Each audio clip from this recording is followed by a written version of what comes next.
AP paper mill multipurpose cooperative సొసైటీలో అవకతవకలకు పాల్పడిన వారిపై చర్యలు తీసుకోవాలని మిల్లు రిటైర్డ్ ఉద్యోగుల వెల్ఫేర్ అసోసియేషన్ సభ్యులు ప్రభుత్వాన్ని డిమాండ్ చేశారు. AP paper mill multipurpose cooperative సొసైటీలో డిపాజిట్ చేసిన తమ డిపాజిట్లకు మిల్లు యాజమాన్యం న్యాయం చేయాలని సొసైటీలో డిపాజిట్ చేసిన మిల్లు రిటైర్డ్ ఉద్యోగుల వెల్ఫేర్ అసోసియేషన్ సభ్యులు విజ్ఞప్తి చేశారు.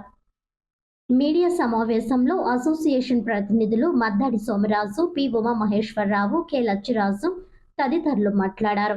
ఈ సొసైటీలో తామంతా డిపాజిట్ చేసుకున్న సొమ్ముకు కొంతకాలంగా నెల వడ్డీ కూడా ఇవ్వడం లేదని వారు ఆవేదన వ్యక్తం చేశారు.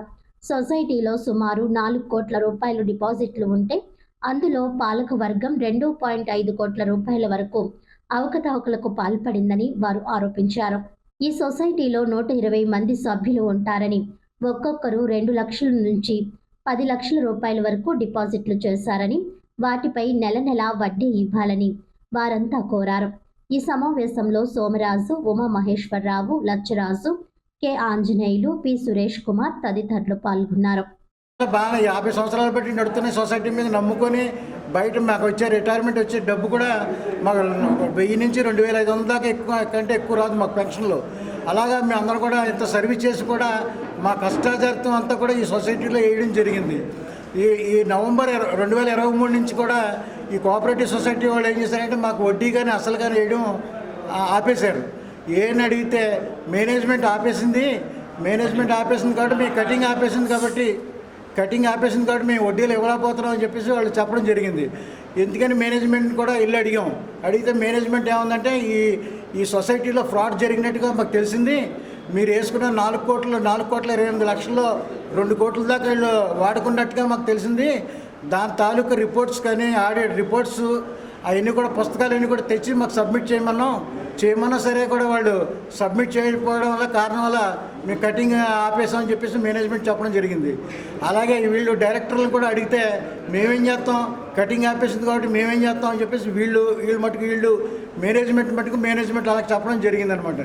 ఆ రోజు నుంచి ఈ రోజు దాకా మేము అందరం కూడా అప్పుడున్న వైఎస్ఆర్సీపీ గవర్నమెంట్ ఉన్నప్పుడు మన భర్త గారిని అందరం కలిసి ఈ విషయాన్ని ఆయనకు చెప్పాం వివరంగానే. కానీ మాకు ఎటువంటి న్యాయం జరగలేదు. తర్వాత కూటమి ప్రభుత్వం వచ్చిన తర్వాత మళ్ళీ ఎమ్మెల్యే ఆదిరెడ్డి వాసు గారిని కలవడం జరిగింది. కలిసి మాకు జరిగిన అన్యాయం అంతా కూడా ఆయన చెప్పడం జరిగింది. అలాగే కలెక్టర్ గారు అప్పుడున్న ప్రశాంతి కలెక్టర్ గారు ఉంటే ఆవిడ కూడా ఈ విషయాన్ని కూడా చెప్పడం జరిగింది. చెప్పిన తర్వాత కూడా వాళ్ళు కూడా వాళ్ళ శాశక్తులు వాళ్ళ ప్రయత్నాలు వాళ్ళు చేసినా కూడా మాకు ఎటువంటి న్యాయం జరగలేదు.